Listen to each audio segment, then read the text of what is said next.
It is July 16th, and a former Iranian foreign minister just went on state-aligned media and proposed something that would have sounded like fiction a year ago. A combined helicopter and ground assault on American military bases inside sovereign Gulf Arab states aimed at seizing American personnel as leverage against continued U.S. strikes. That is not a fringe commentator talking.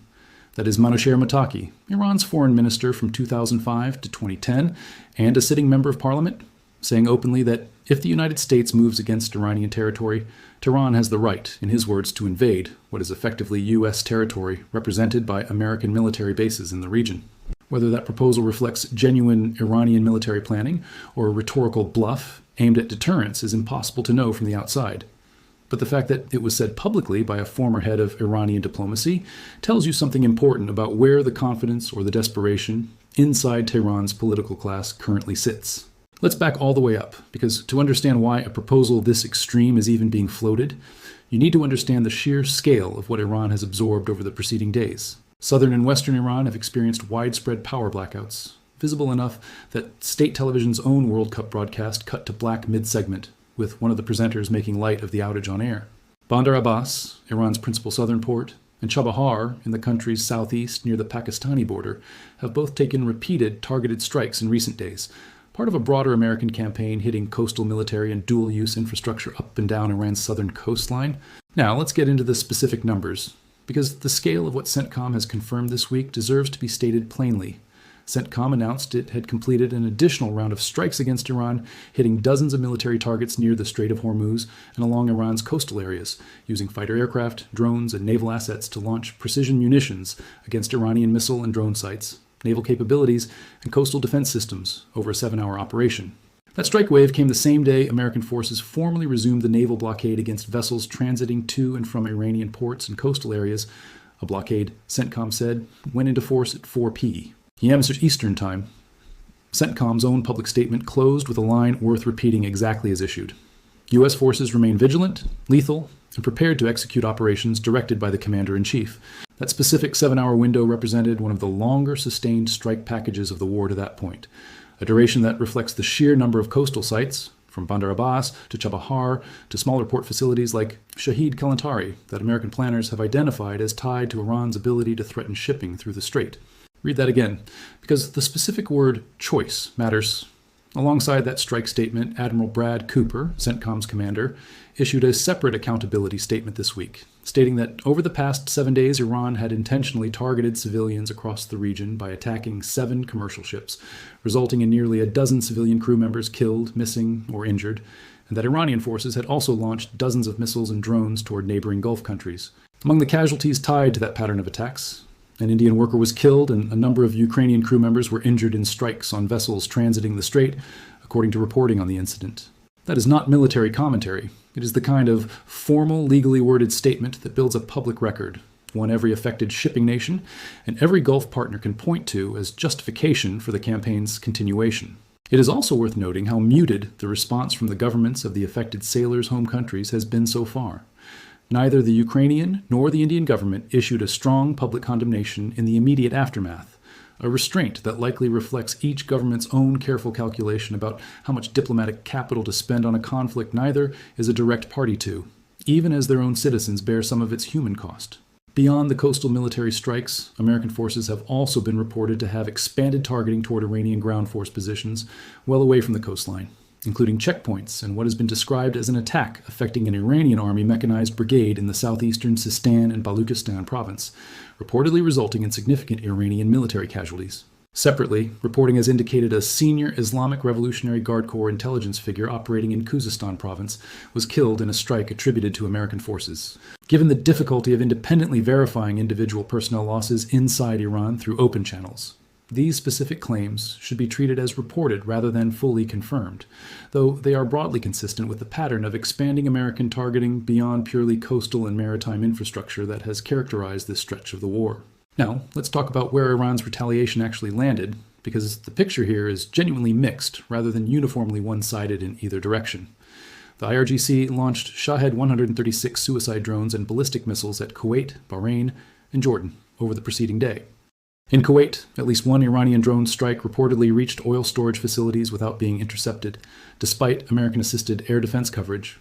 In Bahrain, the country's Patriot missile batteries, operating with American support, engaged and intercepted a barrage of Iranian ballistic missiles. In Jordan, 4 ballistic missiles were tracked and intercepted by Patriot interceptor systems, with additional debris reportedly causing at least some damage near King Faisal Air Base. Taken across Bahrain, Qatar, Kuwait, and Jordan over the preceding week, independent tracking of confirmed direct impacts, as opposed to intercepted or attempted strikes, suggests a relatively small number of successful Iranian hits, likely fewer than 10, a detail that matters for judging how much of Iran's stated retaliatory capability is actually translating into effective strikes versus interceptions and near misses. Notably absent from that target list, and worth stating plainly because it is a genuinely significant strategic choice rather than an oversight. Iran has not struck Israel, Saudi Arabia, or the UAE during this latest escalation. That is a deliberate pattern, not a coincidence, and it reflects a calculation that striking any of those 3 specifically would risk drawing Israel directly into a war it has so far stayed out of, or provoking a scale of retaliation from Saudi Arabia and the UAE that Tehran currently appears unwilling to invite. Iran is, in effect, choosing which fights it can afford right now, and by that measure, Kuwait, Bahrain, and Jordan are being treated as the safer targets, not because Iran has any less grievance with them, but because the anticipated consequences of hitting them are judged to be more survivable. That calculation is precisely what makes Mottaki's ground invasion comments so difficult to take at face value as a genuine operational plan, and worth examining rather than dismissing outright. A state that has deliberately avoided striking Israel, Saudi Arabia, and the UAE out of fear of the consequences is not, on the same set of facts, obviously positioned to conduct amphibious or airborne assaults on sovereign Gulf territory to seize American personnel. Mottaki's actual comments, delivered on Iranian state-aligned media, framed the threat conditionally.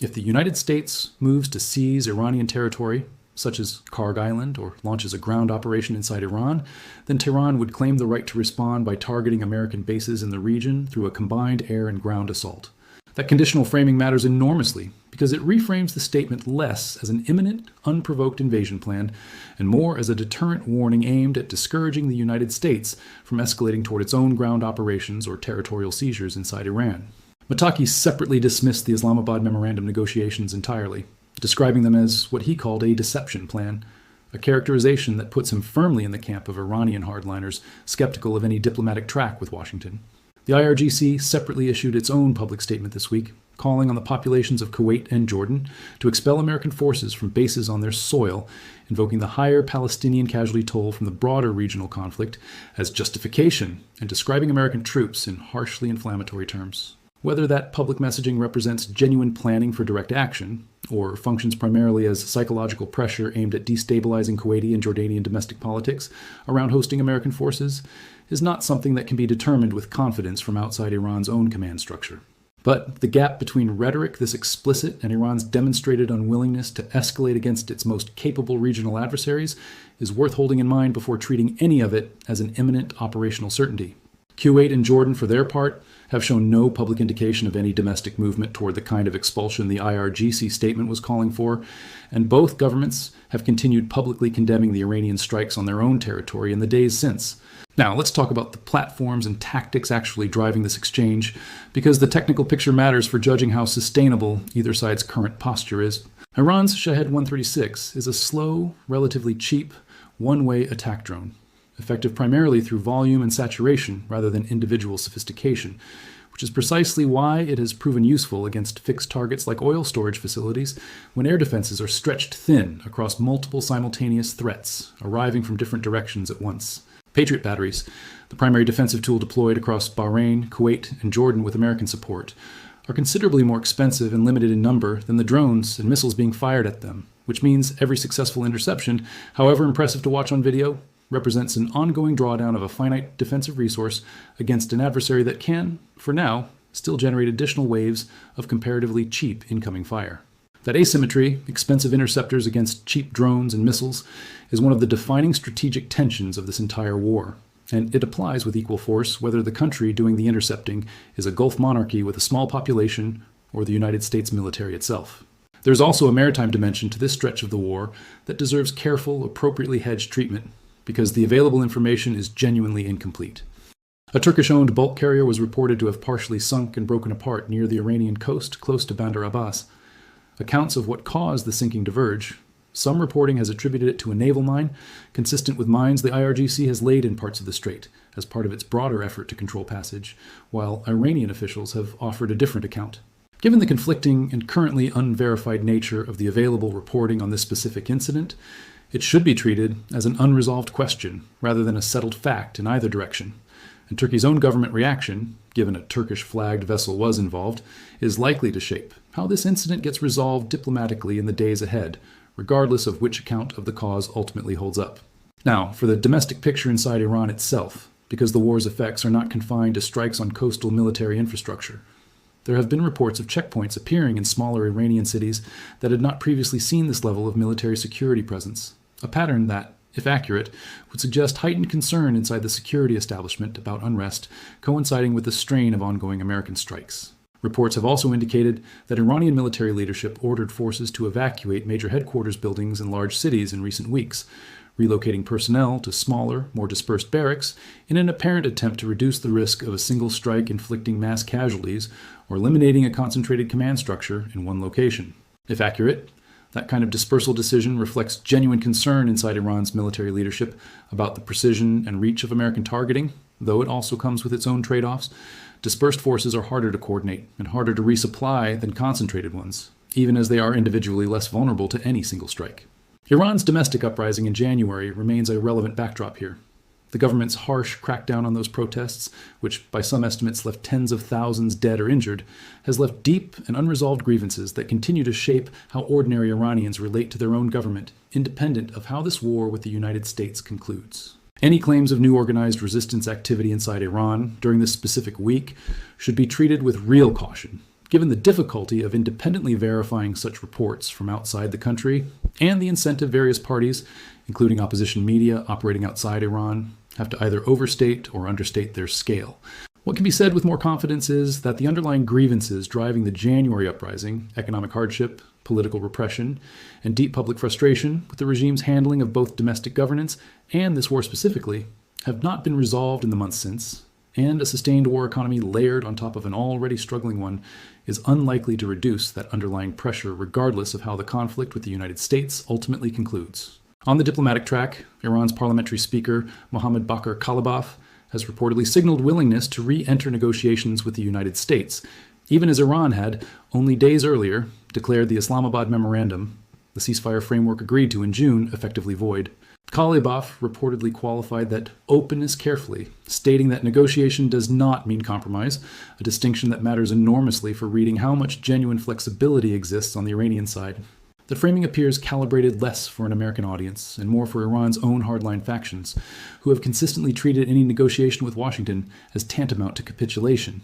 and who have shown a willingness in the past to publicly criticize or undermine Iranian negotiators seen as conceding too much ground. It is worth being even-handed about how this dynamic is often described from outside the country.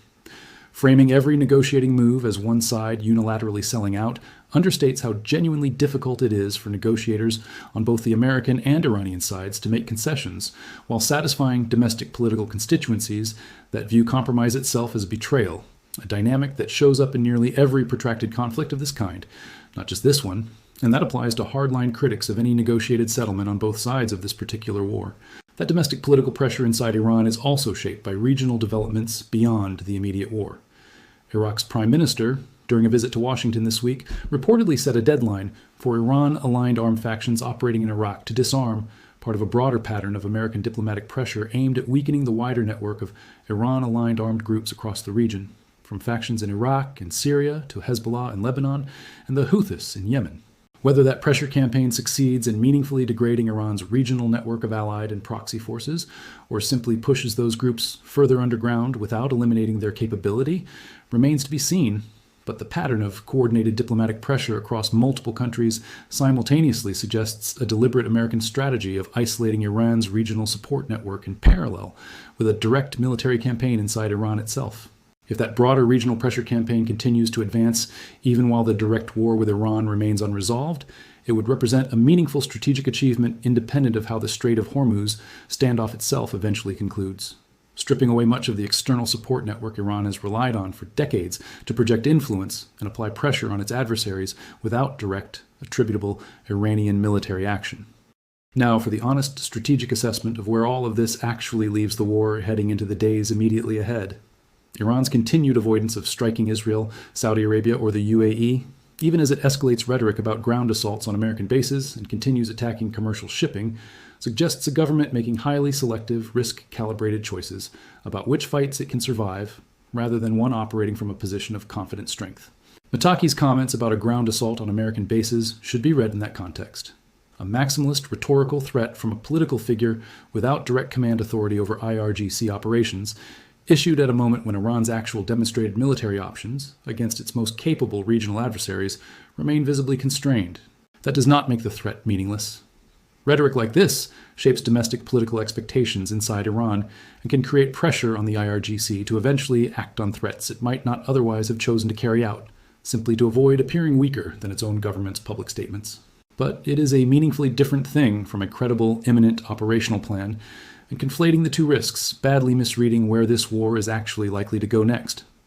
There is a version of this story that treats every Iranian statement, whether from Mottaki, from the IRGC's public messaging, or from state media more broadly, as a literal and immediate operational threat requiring equivalent alarm. That approach tends to obscure more than it reveals, because it collapses genuinely different categories of Iranian communication, deterrent rhetoric aimed at shaping American decision-making, propaganda aimed at domestic morale, and actual military planning into a single undifferentiated stream of threat. The more useful approach is the one this analysis has tried to apply throughout,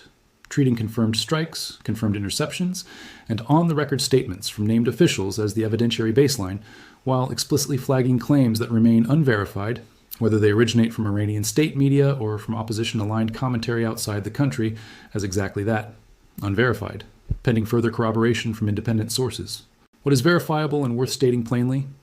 American strikes have continued at a sustained, escalating pace across multiple consecutive nights, targeting Iranian coastal military infrastructure, missile and drone sites, and naval capabilities specifically tied to Iran's demonstrated ability to threaten commercial shipping. Iran's retaliatory strikes against Kuwait, Bahrain, and Jordan, while real and materially damaging in specific instances, have produced a comparatively low rate of successful direct impacts against a backdrop of far higher interception rates, particularly in Bahrain and Jordan, where Patriot batteries have performed effectively against the volume of incoming fire. And Iran's own political and diplomatic signals this week, offering conditional willingness to negotiate while simultaneously floating ground assault rhetoric against American bases, reflect a government genuinely divided between factions, seeking some form of off-ramp, and factions determined to project continued defiance regardless of the military cost. There's a structural risk worth naming directly as this stretch of the war closes out.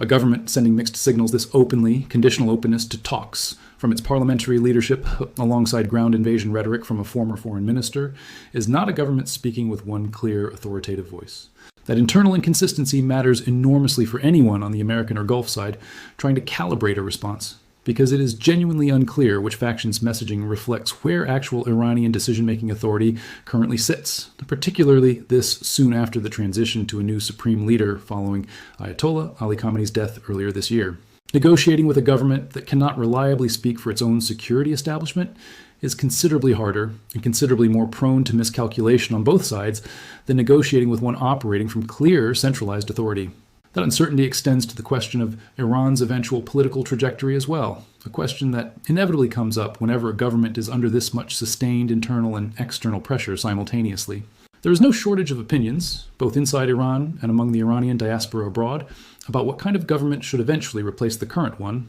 ranging from proposals for a return to constitutional monarchy to calls for a parliamentary republic decided through a national referendum. Those are genuinely contested political questions among Iranians themselves, not settled matters, and any outside actor, whether a foreign government or an outside commentator, claiming certainty about which outcome Iranians would ultimately choose, or attempting to install any particular leader from outside the country, would be substituting its own preference for a decision that belongs, by any reasonable democratic standard, to the Iranian people themselves once they have the freedom to make it. That distinction between supporting Iranians' own eventual choice and imposing an external one is not a minor detail.